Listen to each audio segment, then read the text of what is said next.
everyone, good morning. Welcome to the second session of Day 2 of Women's World Festival bersama saya Chandi Melwani dan Sari Kusumaningrum, commonly known as the Networking Queen. Hi Mbak Sari, welcome to Women's World Festival Day 2. Thank you for being here. Kenalan-kenalin tuh sebenarnya apa sih konsepnya gitu?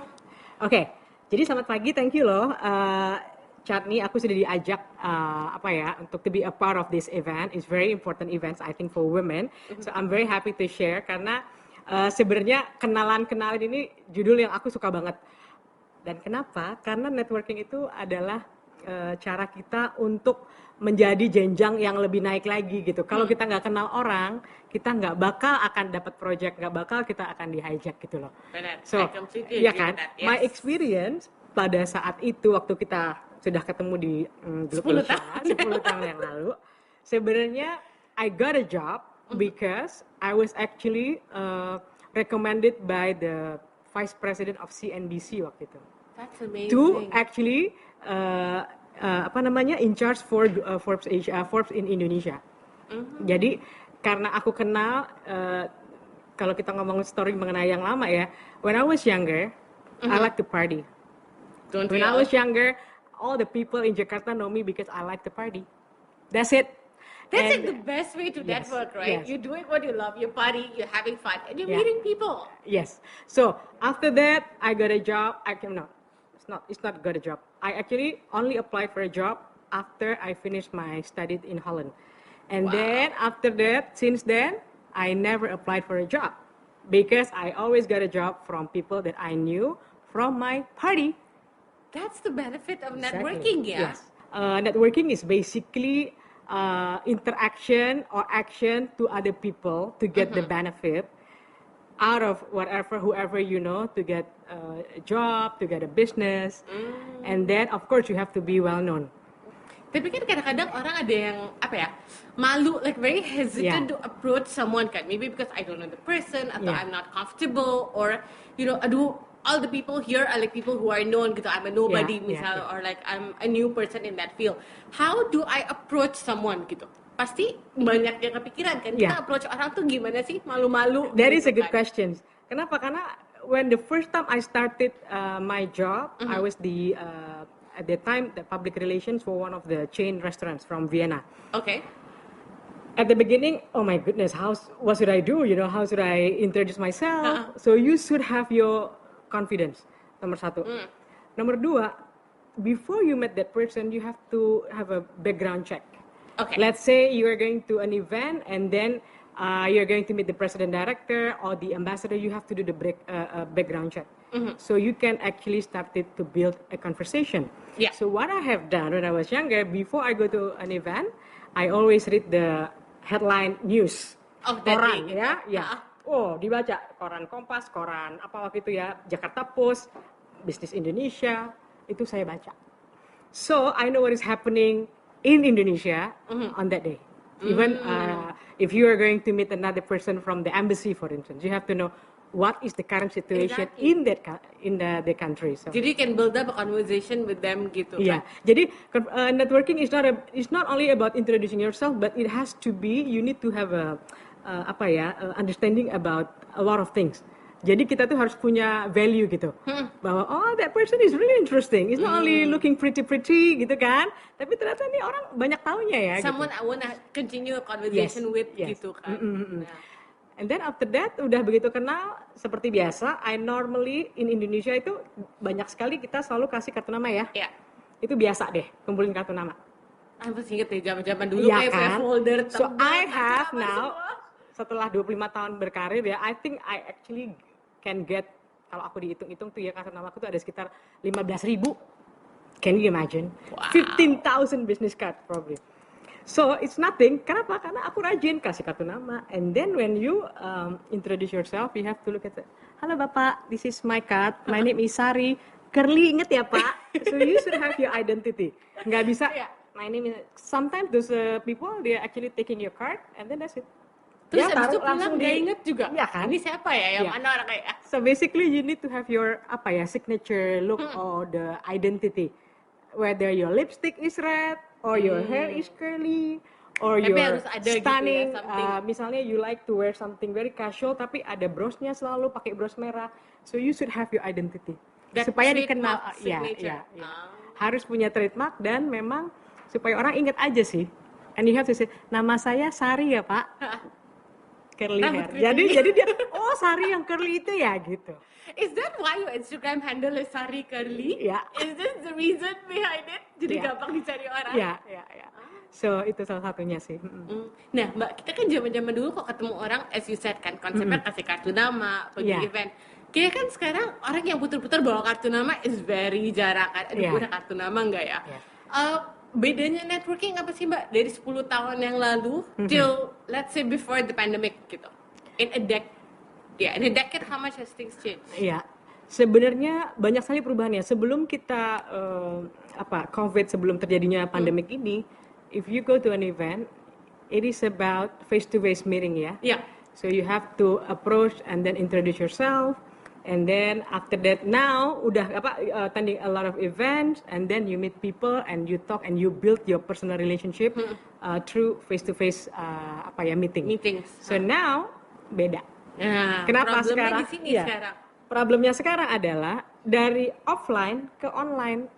Banyak orang, aduh, I hate to be in social media. I don't want to put my face over there. And because, by the way, I don't know. Aku itu gaptek. Kebanyakan kan? Bener gak sih?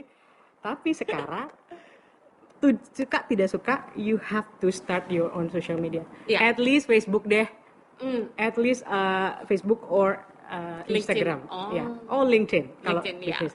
And then setelah itu kita harus punya etiket juga, makanya ada sebutan netiquette, ya kan, internet etiquette. Okay. So, for instance, pola komunikasi itu tuh sekarang ada WhatsApp, social media, and internet. Email. Okay. Kalau dulu kita datang, kita kirim email, halo Pak, nice to meet you last night. So I hope that one day we can catch up, so we can actually elaborate something how we can work together. Dah, selesai. Atau kalau aku biasanya WhatsApp. Iya, sama. Aku juga WhatsApp. Ya, kan? Lebih personal gitu. Ya. Email nggak tahu WhatsApp dibaca. walaupun kadang-kadang nggak dibaca, cuma nggak direspon, is okay. At least I do it kan, I did it. And then now yang kedua, pada saat online udah tetap itu berjalan, tapi kalau bisa social media itu kita harus aktif. Misalnya nih, chat nih. My experience, misalnya I know a very important person in Jakarta, and then nih orang biasanya suka posting.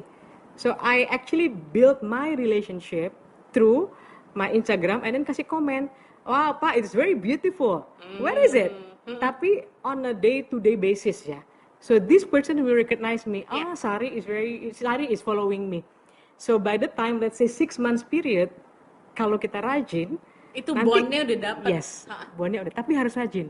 Engage dengan mereka melalui social medianya. Kemudian, for me, better you actually have a strong relationship with influential people, walaupun tidak banyak, tapi itu very in-depth ya, very deep relationship. Maksudnya yang kita tuh bisa ngobrol apapun, at the end kita jadi temen gitu.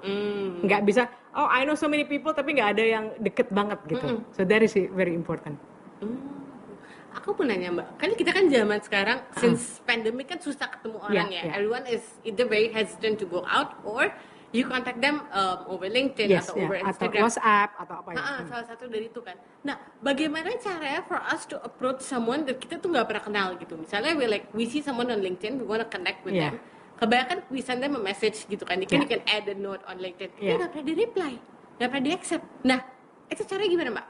Ada yang salah dalam notes ya? Apa we are reaching out to them but they're not responding? How do you suggest we all deal with that? My suggestion memang first build your personal relationship offline dulu deh. Kalau nggak ketemu, kalau zaman-zaman sekarang gini kayak pandemic nggak bisa ketemu. Iya, tapi maksudnya tadi itu you have to actually engage with that person. Dia punya social media itu harus di like-in. Paling nggak dia notice dulu. Oh ternyata Chatni ini following aku. Gitu. Emang sih nggak mungkin juga dia akan follow balik kita. Tapi at least that certain period of time selama 6 bulan tuh kita sudah ada engagement. Nah, of course you're right ya. Yang namanya the DM message itu kayaknya impossible deh mereka itu is impossible ya. Tapi itu selalu ada cara. Satu, misalnya nih, kalau aku personally ya, before the pandemic itu, I always approach the secretary, the bodyguard, the driver, the markom manager, and then the wife if possible, kalau ambassador atau minister gitu, wife-nya. Jadi kita semua udah punya channel. Jadi jangan hanya kita mau itu ketemu si that person, particular person, dia aja enggak. So you have to get to know yang di bawahnya, asistennya atau apa gitu. Berarti lebih 360 ya, to reach the top you need to start from the bottom. Kalau kita nowadays, if you have a social media, I believe itu not managed by him. It's his social media manager. So who cares, right? Iya benar. The social media manager siapa ini Chat nih? Nggak penting. Gitu. Iya benar. For instance ya, yeah. benar nggak sih? So therefore you need to meet somebody yang asistennya dia, atau PR-nya, publicistnya. It's very important. We start from the bottom gitu. Yes. Jadi you know everyone around that particular industry gitu kan, that particular company. Jadi diserang semua tuh. Jadi nggak hanya si bapak atau ibu yang itu, tapi orang-orang yang ada di sekitar dia. Gitu. Jadi kalau aku bilang sih, networking itu sebenarnya cuma ada tipsnya itu satu. You need to build relationship nowadays through social media, WhatsApp. Paling nggak social media itu kalau kita di Facebook itu kasih thumbs up. Ya. Atau kalau dia apa gitu, wah congratulations. Harus setiap hari kalau bisa semua social media yang that you want to do something or business with, you better actually get involved or engage with that particular person melalui Facebook atau Instagram atau LinkedIn, whatever. Nah guys, remember ya, kalau social media itu jangan cuma post doang, jangan cuma like only your friends post. Make sure you like and you comment on everyone's post. At least you get on their radar, right? Even if nothing else, hello, they know who you are after 6 months. You know, jadi that's a step. That's true. So it's actually how to get you to get the notice dan dikenal gitu ya. It's very important. Jadi bukan masalah how do you know, but who knows you. Iya. Jadi for me it's very important kalau orang bilang aku kenal kok Sari gitu. Not necessarily I know them, tapi aku tahu kok dia gitu. So first because you have your trademark, your signature style. Tapi juga kita itu rajin bikin komen. And kalau nanti setelah pandemik mungkin bisa ketemu lebih gampang. So you have to. This is another secret ya. If you wanna be known, if there is any invitation that you get the invitation, you'd better be present, you know. You have to attend. You at least walaupun cuma 10 menit, go there and say hello. Kasih lihat muka ya, yes, basically. setor muka. That's very important. Dari situ, kalau zamannya aku masih bekerja dulu ya, karena kan sekarang I have my own company, I become entrepreneur. Tapi dulu, I actually do that. Jadi I attended all the events dari misalnya pagi ada, siang, sore, malam, I attended, although it's only for 10 minutes, 15 minutes. Just to say hello, congratulations. So jadi orang appreciate that you actually make the effort. During that period itu kan macet, but I made the effort. Gitu. Itu penting loh. Jadi it's no longer about who you know, but it's more of like who knows you. Tuh, bener loh. Coba kalau nggak dikenal, siapa ya ini? Gitu. So I have a lot of I have a lot of experience ya. One of them itu diminta untuk jadi permanen komite tetap di International Relations di Kamar Dagang Indonesia ya. Awalnya pada saat Ibu Shinta itu vice chairman-nya Kadin itu bilang, Sari, gue tuh perlu bantuan lo nih. Aduh Bu, saya kan bukan businesswoman. Aku kan masih bekerja loh Bu, profesional. No. We need your network. That's it, as simple as that. That's your value ya, akhirnya jadi ya. It's literally your network, who you know gitu. Yeah. But at the end, she actually recognized me that I actually everywhere. I was everywhere in every event. Kita selalu bump into each other. Interesting kan? Jadi all those years of going to events and you know meeting people, you just never know where you end up kan and who you can meet to work. Interesting. Jadi memang sih rajin datang ke acara, introduce yourself. Tapi harus juga kita misalnya gini, you have a big event, you have to say hello to everybody side. Not for the sake of attending events ya. Terus datang terus makan gitu. That's it. No. When I go to any events, I always say hello, greeting everybody. Of course, the first is the host, and then the second one orang-orang yang ada di sekitarnya. Nah, biasanya nih kalau mungkin if you notice, if you have a business conference, yang important people pasti duduk di depan dong. Yeah. In the morning ya, during the cocktail. So that period is the most important period. You know, when you want to meet those important people. So you introduce yourself, and then after the seminar, and then you introduce, okay, hi, I'm Sari, I'm from this, so maybe I can have your secretary number, so next time if we need something, we can contact you, Pak. That's it. And usually bapak-bapak yang pejabat-pejabat itu bilang, sebentar ya Mbak ya, sini. Ini kartu namanya, gitu, tolong Mbak Sari ini, gitu. Jadi it's about stepping out of your comfort zone and actually meeting people and just introducing yourself even if you don't know them. There's no harm. Paling kan ya udahlah kelupaan apa ditinggal, tapi when they meet you next, you're like, and then another secret. Biasanya kalau orang penting nih ya, Pak, can I have your business card?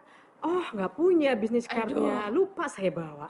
Biasa Jadi itu. dia, Pak, boleh nggak? Aku tuh sering adain event banyak. Mungkin I want you one day to be our speaker atau guest of honor gitu. Boleh nggak minta handphonenya? Biasanya pasti dikasih. 85% they're going to give me their mobile phone number. Benar nggak nomornya tapi? Itu ada di sini semua, gitu. Jadi itu harus di-build satu, harus berani sih. Harus berani. Step out of the comfort zone ya, itu yang paling penting gitu. Karena kayaknya kalau kita kan konsepnya, aduh malu, I'm not sure. Aduh lah ya sama orang lain gak jadi deh nanti dulu. Aduh nggak pede. Yes. Tuh. So itu makanya kenapa I think I have a journalist mentality gitu, yang nggak ada malunya. No harm in asking kan, nggak dapet, udah penting gue udah nanya. Jadi nggak ada malu. Terus kalau bisa ya kalau bicara memang sesuai dengan konteks yang kita mau bahas gitu. Jadi misalnya kita mau, iya Pak, kemarin misalnya dia one of the Minister of Trade gitu ya, oh I'm doing this together with Kadin, and maybe you have to understand the substance gitu. It's not only for the sake of approaching, but you have to know the substance. You have to do the background check. You have to look good. Yeah, first important. Your first impression is important. You have to be very confident and present yourself well. Interesting. Nah guys, speaking of Kadin, our next guest is... Yes, so our next guest for today's show is Ibu Shinta Kamdani, who will be sharing her tips and her proven methods on networking with Mbak Sari. So stay tuned and we'll see you in a few minutes. Bye! Halo, nama saya Sari Kusumaningrum. Hari ini saya menjadi host dalam acara Women's World Festival dalam segmen kenalin how networking works. So hari ini saya kedatangan tamu cukup spesial. Beliau adalah Ibu Shinta Kamdani. Sebenarnya Ibu Shinta ini adalah masternya networking loh. Karena beliau ini adalah perempuan yang sangat aktif, yang selalu ada di semua event yang ada di Indonesia dan juga di luar negeri. Jadi sebelum saya mulai conversation kita dengan Ibu Shinta, saya bacakan sedikit biografinya ya. Ibu Shinta ini adalah seorang CEO dari Sintesa Group. Kemudian beliau sangat aktif di beberapa bisnis asosiasi, antara lain adalah Kadin, Kamar Dagang Indonesia, Asosiasi Pengusaha Indonesia, kemudian member of APEC Business Advisory Council, ABAC Indonesia, not to mention many more asosiasi yang Ibu Shinta ikutin. Jadi Ibu Shinta, terima kasih banyak atas waktunya yang sudah disempatkan hari ini pada acara Women's World Festival. Jadi saya mau kasih tahu dulu ceritanya. Jadi dulu saya kenal Bu Shinta sekitar 13 tahun yang lalu pada saat saya bekerja di salah satu media bisnis, di mana Ibu Shinta adalah orang yang selalu menjadi top guest list VVIP saya. Jadi begitu historinya Ibu Shinta. Sampai satu ketika kita sering ke acara-acara dan selalu bump into Ibu Shinta. Akhirnya Ibu Shinta one day bicara sama saya, Sari, saya perlu kamu untuk di Kadin Indonesia bantuin saya. Jawaban saya apa? Aduh, Ibu, saya kan bukan pebisnis, saya kan masih kerja. Nggak apa-apa, kita itu perlu network kamu. Jadi kenapa hari ini saya mengajak Ibu Shinta untuk bincang-bincang, karena kita harus belajar dari expert networkingnya.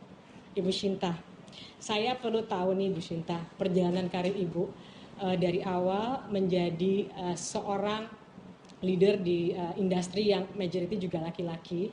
Itu bisa sampaikan nggak Ibu, gimana Ibu bisa menjadi seorang Ibu Shinta Kamdani yang selalu aktif di Kadin dan menjadi apa ya, seorang perempuan yang bisa menjadi apa ya, role model bagi para perempuan di Indonesia, terutama yang muda-muda. Mungkin bisa share sedikit Ibu? Ya, pertama-tama terima kasih ya Sar atas kesempatan diberikan kita bisa bincang-bincang.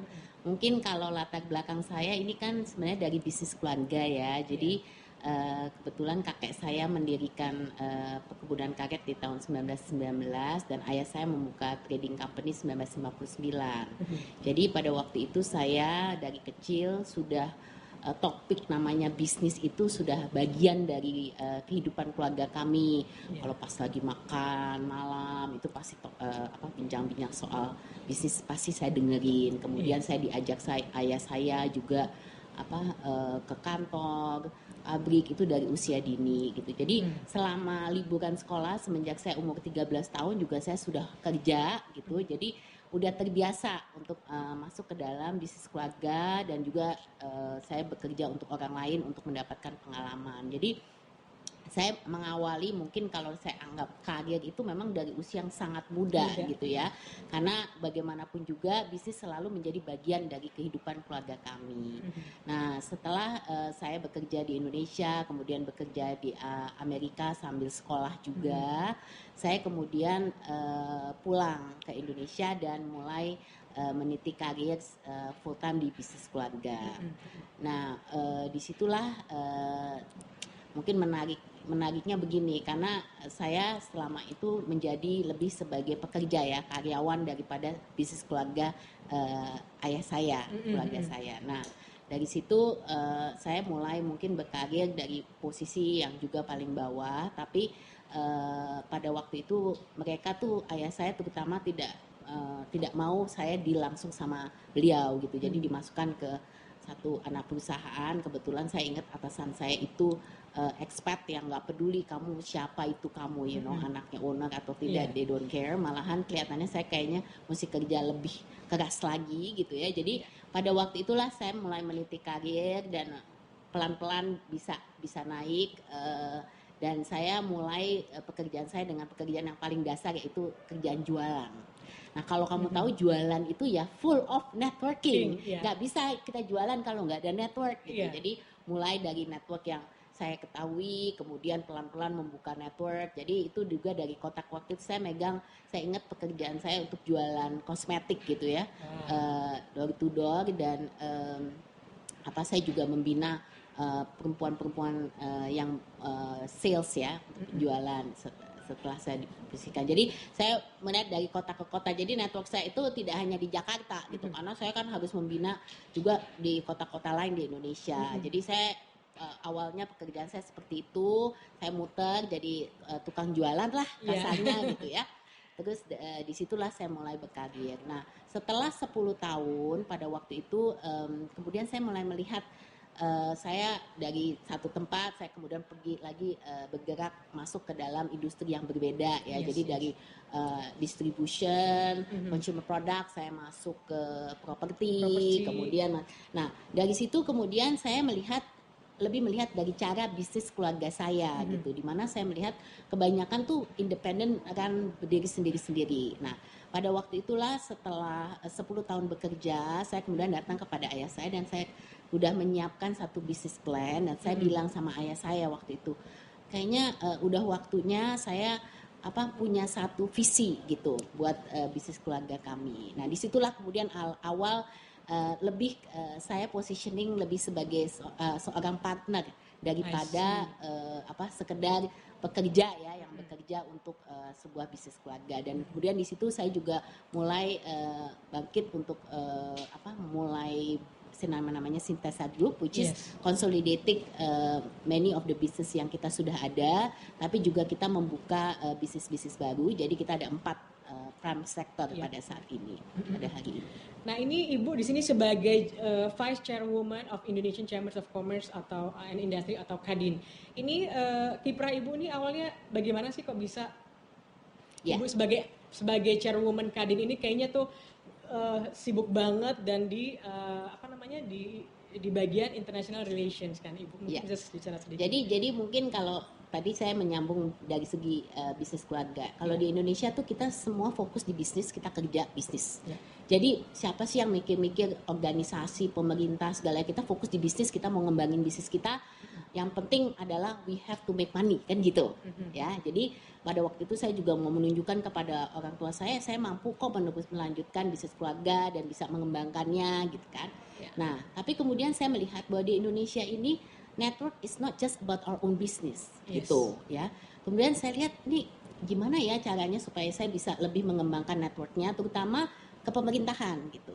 Nah, waktu itu saya diajak untuk masuk ke Kadin ya, dan karena mungkin pendidikan saya di luar negeri segala macam, waktu itu saya ditempatkan memang di bidang hubungan internasional gitu. Waktu itu saya in charge awalnya untuk international trade.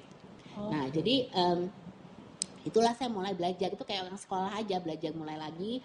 Tapi saya lihat memang network di Kadin itu sangat berbeda ya dengan mungkin yang existing komunitas teman-teman saya, kemudian yang saya sudah ada sebelumnya dari sekolah teman sekolah atau apa ya. Jadi mungkin di Kadin ini lebih banyak juga male dominated pada waktu itu. Jadi waktu saya pertama kali masuk Kadin, saya lihat ini sangat male dominated gitu. Nah, kemudian over the years saya kemudian belajar saya banyak, karena saya kiprahnya hubungan internasional, komunitasnya tidak hanya domestik tapi juga dengan internasional gitu kan. Kita juga banyak traveling, kita menjalin hubungan kerjasama dengan banyak negara ya, jadi pelaku usaha di banyak negara itu menjadi salah satu visi kami gitu. Nah, juga saya melihat selain itu di Indonesia pun kita mulai bergerak untuk bekerja sama dengan pemerintah, karena Kadin itu adalah mitra daripada pemerintah.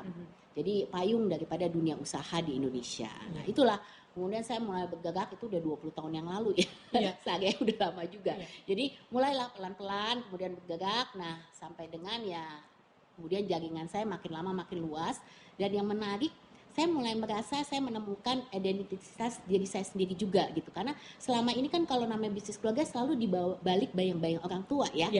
Jadi ini kemudian saya menemukan wah ini kayaknya saya ada ini gitu.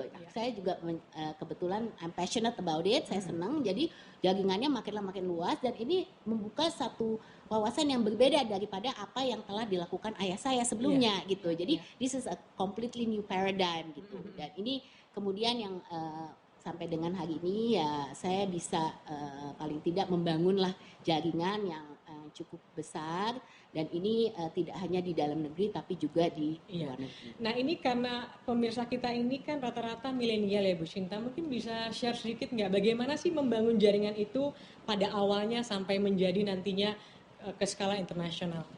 Mungkin ada sedikit tips atau secret dari Ibu Shinta.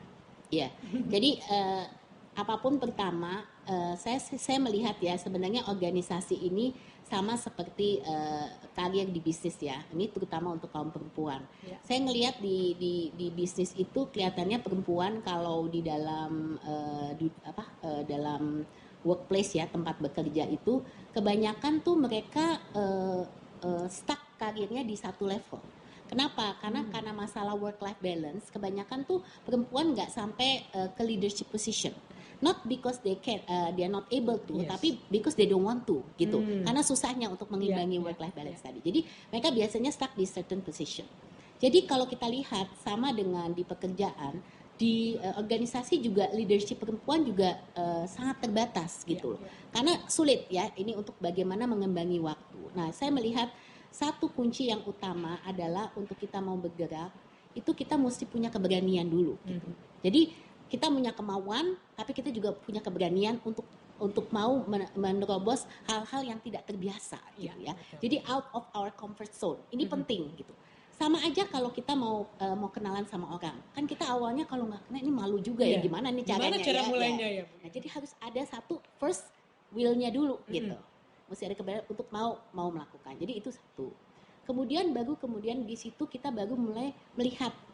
Saya selalu melihat apapun itu harus kita pikirkan. Jadi misalnya kalau kita mau mengenal orang atau kita mau menjalin hubungan dengan satu orang, itu kita mesti mengetahui orangnya dulu gitu, ya kan? Seperti apa orangnya? Gimana kita bisa mengenalnya, ya kan? Nah, ini sama dengan anak-anak muda juga. Mungkin pada awalnya kita kalau mau, makanya kenapa saya banyak promoting mentoring saat. Yeah. Karena saya lihat mentoring ini actually is the best way for you to get yourself out there ya, untuk benar-benar mendapatkan jaringan-jaringan ini, karena dari mentor-mentor ini dibuka jaringan yang mungkin selama ini tidak ada. So to me mentoring was important. I have my own mentors when I was young, dan saya rasa anak-anak milenial perlu punya mentor gitu. Jadi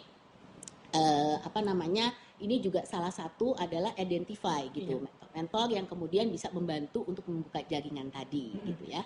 Kebetulan nih anak saya lagi buka startup yang khusus untuk mentoring. Ya, jadi itu sekarang banyak sekali jaringan seperti itu. Jadi mentor-mentor yang mungkin kita nggak punya akses bisa melalui platform ini bisa didapatkan mentor-mentor yang selama ini ya nggak kepikiran lah kita bisa dapat untuk menghubungi mereka. Karena pertanyaannya tuh selalu gimana sih kok bisa ngobrol sama Ibu Shinta misalnya? How did you know Ibu Shinta at the first place gitu? Pasti pertanyaannya seputar bagaimana kita memulai pembicaraan itu tadi.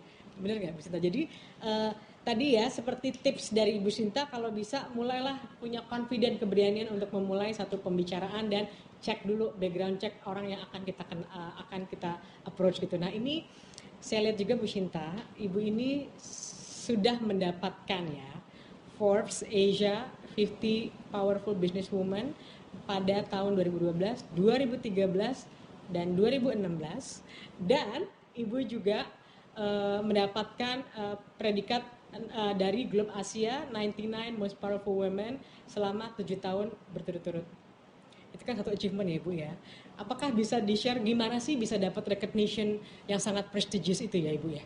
Ya, kalau saya sih terus terang kalau penghargaan saya rasa banyak sekali ya, di semua perempuan Indonesia juga banyak sekali perlu diapresiasi pekerjaannya. Jadi buat saya penghargaan adalah saya bersyukur bisa dapat, tapi sebenarnya buat saya lebih inspirasi saya adalah lebih bagaimana tadi itu perempuan Indonesia bisa berkiprah dan direcognize secara internasional juga. Itu mungkin saya tuh selalu merasa itu satu kebanggaan tersendiri untuk bisa merepresentasikan Indonesia. Itu mungkin kenapa saya selama ini kiprah saya juga saya coba untuk membuka wawasan saya di luar daripada hanya Indonesia. Dan tentu saja di Indonesia sendiri kita mau kontribusi ya apa yang kita bisa melakukan to give to our country, but more than that is how we can represent our country in the worldwide. Saya rasa itu yang saya rasa very important. Nah, saya yakin semua itu awalnya juga hanya sebuah mimpi ya saat kita semua awalnya juga nggak tahu kita bakal jadi kayak gimana, seperti apa gitu ya.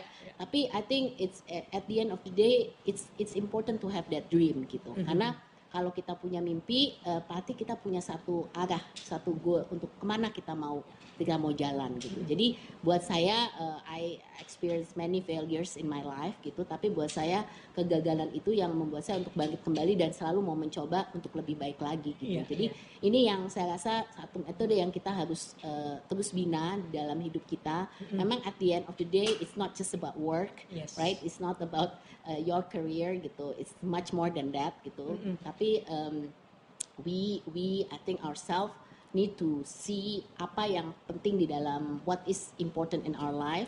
Dan mungkin pada saat ini saya juga ingin cita-cita saya untuk lebih bagaimana saya juga bisa memberikan impact atau make a difference gitu. That's why I'm also very much promoting the young millennials untuk jadi wirausaha muda.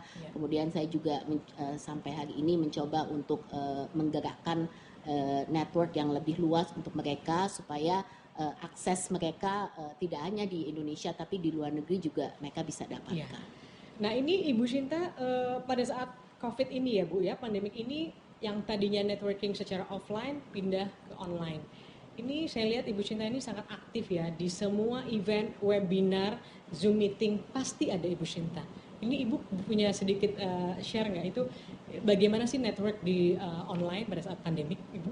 Your experience? I think we are busier than ever ya. Saya rasa kamu juga ngalamin gitu. Karena sekarang itu kayaknya waktunya juga karena di luar negeri juga buat gitu. Waktunya kadang-kadang udah off the office hour gitu. Jadi kita harus sangat disiplin sebenarnya untuk mengatur waktu kita gimana membatasi, karena kalau namanya online itu everybody can do it at any time gitu.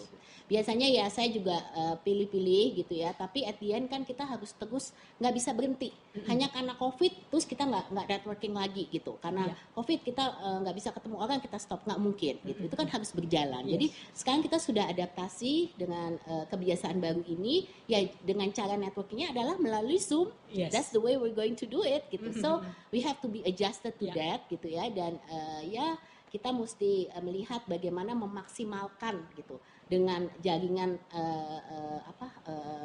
teknologi ini ya, kita tetap bisa melakukan hubungan, melakukan pertemuan-pertemuan gitu. Ini secara ya, aktif ya Bu secara ya. aktif ya, ini harus kita lakukan. Itu We have no choice. Ya, untuk memaintain our relationship, kembali lagi untuk membina hubungan dengan yang sudah Ibu bina ya. Saya rasa paling penting juga mesti diingat bahwa jaringan itu perlu dibina, itu yang tadi katakan. Jadi it needs investing. Saya selalu bilang even friendship needs investing. Orang bilang enggak, yang penting kita punya kita dekat, kalau nggak ketemu pun nggak apa-apa lah, yang penting kan. Tapi you need to invest, anything you need to invest. Jadi itu nggak bisa jaringan itu dibiarkan saja gitu. Itu harus di nurture. Ya, nah ini yang saya rasa sangat penting. Jadi dari satu jaringan kamu bisa mungkin dapat jaringan lebih banyak gitu, tapi itu semua perlu di nurture. I think that's very very important. Terima kasih Ibu Shinta atas waktunya, atas perbincangan yang sangat insightful. Semoga para perempuan Indonesia bisa belajar banyak dari perbincangan hari ini pada segmen kenalin how networking works. Jadi jangan lupa ditonton pada hari Sabtu tanggal 13 di Instagram Live Women's World Festival dan juga YouTube channel PK Entertainment. Hai, selamat datang kembali pada segmen kenalin hari kedua. Hari ini saya kedatangan tamu bersama Ibu Poppy Darsono yang akan berbagi mengenai bagaimana cara networking, dan juga beliau adalah seorang pencetus Indonesia Fashion Week dan World Models Fashion Week. Halo, terima kasih Bu Poppy sudah hadir pada very informal talk show, karena saya melihat Ibu Poppy banyak sekali achievement yang sudah dicapai berkat networking mungkin ya Ibu ya, yang kebetulan hari ini topik pembicaraan kita itu adalah kenalan dan kenali. Bagaimana networking itu bisa memboost satu karir kita atau bisnis kita.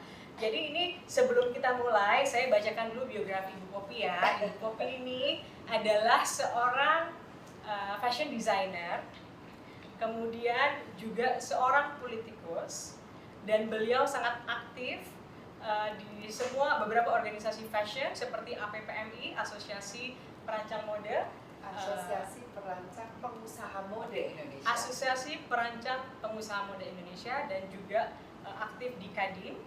Dan beliau juga sebagai member dari DPD, Regional Representative Council, periode 2009 dan 2014 untuk Central Java. Jadi Ibu Poppy, saya itu pengen bertanya sedikit sejarah lahirnya Indonesia Fashion Week, karena Ibu kan sebagai salah satu pencetus ya. Jadi mungkin bisa sedikit cerita bagaimana sih sejarah lahirnya Indonesia Fashion Week. Jadi sebenarnya sejak APPMI berdiri tahun 93 ya, itu saya sudah memiliki mimpi bahwa Indonesia harus memiliki a kind of fashion week seperti di Italia, di Prancis, di Inggris, jadi di New York yang pernah saya datangi. Nah, kenapa demikian? Karena fashion week itu adalah sebuah ajang di mana semua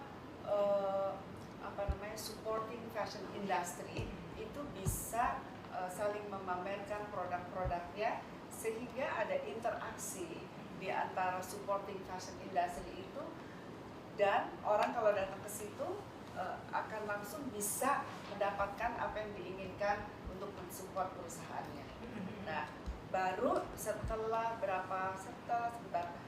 Indonesia Fashion Week adalah 9 tahun yang lalu, itu setelah hampir dari berapa belas tahun kemudian saya baru bisa merealisasikan itu, tentu dengan para junior yang juga sangat positif ya. pada waktu itu ketika mereka bertanya, saya bilang good, saya support gitu ya. Karena sebetulnya sebelumnya mereka ikut sebuah fashion week yang lain, ikut membidangi semua desainer APPMI, selalu disebut ada 200 desainer, tapi ketika jadi kami merasa kita ditinggalkan ya, jadi nanti yang diambil yang lainnya gitu loh.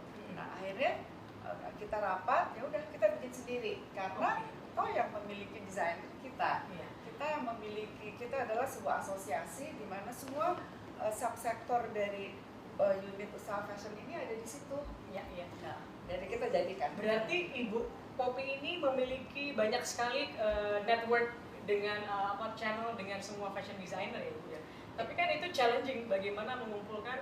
Saya lihat APPMI itu atau Indonesia Fashion Week itu semua dari Aceh sampai Papua, Ibu ada semua gitu ya? Ya, kenapa? Mula-mulanya karena saya kan salah satu pengurus Kadin. Kebetulan pada waktu itu adalah ketua kompartemen industri kecil dan pengrajin.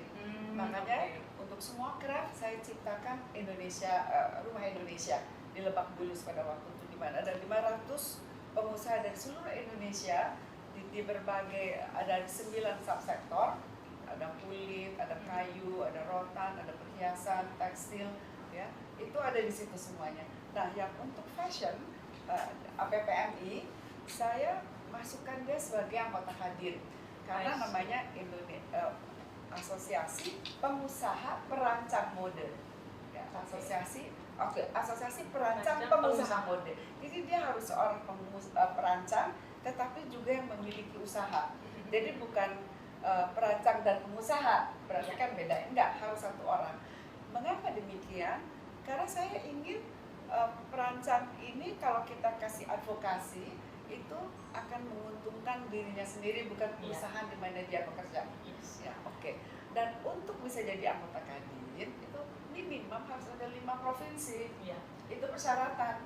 Jadi minimum 5 desainer, minimum atau 5 perusahaan, minimum 5 provinsi. Jadi kita start dari DKI, Jawa Tengah, Jogja, Jawa Timur, Lampung, ya, Sumatera Barat, dan Medan kalau tidak salah.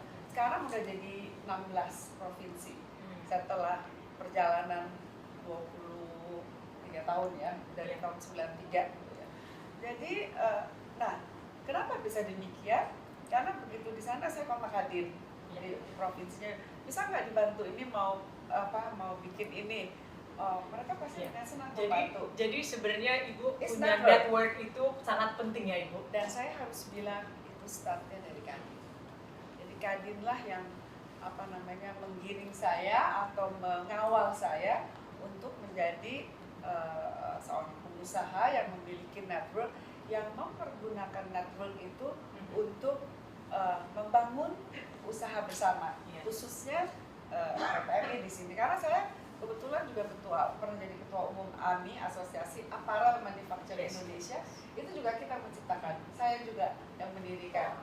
Jadi sebenarnya kalau menurut Ibu Poppy sebagai pengusaha yang baru awal merintis di dunia usaha itu perlu menjadi member untuk menjadi member dari satu asosiasi ya. Perlu. Nah itu caranya bagaimana ya Ibu? Misalnya saya ini masih baru karena audiens kita yang menonton kebanyakan milenial nih Ibu, yang baru pertama kali terjun di dunia bisnis atau di dunia kerja. Itu mungkin Ibu bisa share sedikit nggak tips bagaimana sih membina satu hubungan dengan orang-orang di sekitar kita untuk kita mendapat keuntungan dalam karir kita atau bisnis kita itu? Nomor 1, kita harus selalu produktif, harus selalu berkreasi, dan kreasi kita tidak boleh ages tua gitu kan? Kan APPMI selalu outdated gitu ya, jangan outdated ya. Saya selalu mencari informasi misalnya dari keponakan saya yang umurnya milenial, ya kan? Dan saya dapat informasi, dan sebetulnya kalau kita logikanya jalan dan kita sebagai seorang pengusaha yang selalu memiliki daya untuk berinovasi, itu gampang sekali sebetulnya, langsung cun. Dan mungkin sehari di sini bisa lihat setiap kali ada IFV kita juga selalu memberikan kesempatan kepada yang muda-muda. IFV misalnya Indonesia Fashion Week memberikan kesempatan kepada yang muda-muda untuk special harga. Ada Young Designer Competition, Tapi di sini juga saya tegaskan kepada mereka, being millennial, being young, itu harus juga mengingat akarnya mereka, yaitu budayanya mereka. Karena kalau yang namanya let's say urban fashion, dimanapun sama, mau di New York, Paris, London, Jakarta, terus kita tidak membawa itu rombongan UKM yang di daerah untuk juga bersama-sama ikut menikmati pasar. Ya. Oleh karena itu APPMI lah harus membina tentu yang senior, yang junior juga. Kemudian bekerja sama dengan daerah, di mana lewat Kadin di daerah, lewat Dekranasda berarti lewat gubernur, karena saya dulu di DPD RI, jadi kontak dengan gubernur juga gampang. Sekali lagi itu adalah networking ya, jadi membuat jalan itu sangat lancar. Betul, betul. Nah, dengan begitu saya selalu dengan Pemda dekat. Saya tahu ada Dekranasda yang juga butuh partner. Partnernya siapa? Ya APPMI di daerah. Gitu. At the meantime, kita juga membantu industri craft di daerah itu juga menjadi hidup. Karena tugasnya APPMI adalah bagaimana mentransformasikan craft to fashion industry sehingga memiliki nilai tambah. Fashion di Jakarta atau fashion di Paris yang itu akan memberikan juga kehidupan di daerah. Dari sini. Jadi mungkin ini sedikit history kita berdua ya. Dulu kenalnya Bu Poppy pun dari acara-acara sosial ya. Acara sosial Diplomatic event di Palembang. Itu undangannya Bapak Gubernur Palembang, betul ya? Persis. And I was DPD waktu itu. Nah, jadi Ibu Poppy ini selain sangat aktif di social event, diplomatic event, juga beliau seorang fashion designer, dan yang paling penting adalah Ibu Poppy itu akan mengadakan satu event soon, Indonesian Fashion Week virtual event. Jadi ini yang kita akan support ya, harus support karena di situ. Jadi pertanyaan saya ya Ibu, itu dari Indonesia Fashion Week yang tadinya offline, sekarang menjadi online, itu kira-kira seperti apa nanti dampaknya ya Bu? Dengan semua member dan lain-lain. Exactly. Sebenarnya gara-gara pandemi ini, di mana ada social distancing dan segala macam, itu juga membuat kita berpikir keras bahwa kita tidak boleh melewati tahun 2020 ini tanpa IFW. Karena tentu pandemik ini tidak akan selamanya pandemik. We have to have a good spirit, dan in the future it is ini akan menjadi part of the offline, tapi tidak boleh the only one. Dan ini membuat kita semua menjadi kreatif, kita searching all fashion designer di dunia, your information, other information, kita olah supaya kita bisa membuat yang virtual ya, yang juga keren, yang juga tidak kalah gitu loh, yang juga representing dari Indonesian fashion, yang juga representing dari designers, ya. Nah ini kolaborasi yang tidak mudah karena ada fotografer, ada videografer, ada desainer, ada koreografer. Belum termasuk ini semuanya, ya, ini semuanya ada ego nih semuanya. Salah-salah fotografinya yang terekspos, salah-salah kaleidoskopnya yang terekspos, jadi bajunya nggak kelihatan. Nah, kebetulan saya sekolahnya sinematografi, jadi saya bisa cepat melihat ini berapa persen fokusnya di fashion, berapa persen fokusnya di lightingnya atau permainan lampu, berapa persen di fotografinya, atau berapa persen dari dari si videografernya. Nah ini harus sangat teliti supaya semuanya balance. Nah ini menarik Ibu, karena Ibu Poppy juga akan mengadakan World Modest Fashion Week ya. Yes. Mungkin bisa diceritakan sedikit. Baik, ketika APPMI berdiri, itu orang yang memakai hijab sudah mulai ada. Dan saya lihat kecenderungannya, khususnya di kalangan masyarakat, kok banyak. Saya melihat itu sebagai business and creativity. Saya ingin melihat ini bahwa jangan sampai pasar kita diambil oleh India, diambil oleh Pakistan, So kita harus garap. So tahun 93 saya sudah memulai merangkul semua desainer. Ada Ida Royani, ada pokoknya ada. Saya diketawain. Maaf ya, kata-katanya nih. Wah, barang busuk dinaikin ke atas panggung. Saya bilang gini, oke, give me 5 years ya. Dan tahun 95 di mana baru tahun ketiga ya. Dan setiap kali ada show itu saya undang duta besar. Always kami, menteri yang membuka, menteri, kadin gitu ya. Pak Sukamdhani, Ical, menterinya apa luar biasa? Pak Billy. Yes. Pak Billy tadinya, aduh Pak, masa saya buka fashion? Saya terangin, Pak, fashion ini lihat ya, mula-mula dari, kita ngomong soal tekstil, dari pohon kapuk atau sutra, itu adalah agro. Ada petaninya, ada peternaknya, ya misalnya sutra. Setelah itu mereka jadi ada bikin pemintalan, itu sektor industri yang lain. Setelah pemintalan, nanti ada yang namanya tekstil living, baik yang besar-besar kayak teks makoi, ada juga yang di desa pakai tenun gendong atau ATBM. Itu pekerjaan yang lain. Jadi itu sangat ini Bu ya, chain-nya itu sangat. Setelah itu Pak, saya bilang nanti itu ada pembatik, membuat itu, ada yang di atas bordir, ada yang di print, pabrik besar. Itu adalah skala yang lain atau subsektor yang lain. Setelah itu masuk ke industri garment. Ada fashion, ada ready to wear, ada mass product, itu memperkerjakan buruh, penjahit, tukang payah, dan lain-lain. Setelah itu masuk ke sektor jualan ini, ada fashion show, artinya memperkerjakan sewa hotel, ada designer, ada lighting man, ada stage man, ada choreographer, ada music man, dan lain-lain. That's another job. Habis itu baru masuk ke toko, masuk ke TV, masuk ke apa. So dari ujung ke ujung sini berapa juta orang Pak. Langsung dia bilang, ya Poppy, saya ngebuka. Saya jadi ex officio dari menteri, itu sebetulnya penasihat kita. APPMD. Wah, jadi menarik sekali ya Ibu ya. Jadi karena Ibu Poppy punya network yang sangat luas, jadi tercetuslah event Indonesia Fashion Week. In the future, maybe next year akan ada World Modest Fashion. Karena waktunya kita sangat terbatas, jadi mungkin sedikit Ibu for the last question. You have to ask about how good kita berani bikin World Fashion Week. Yes. Indonesia World Modest Indonesia Fashion Week kita udah mulai undang-undang internasional.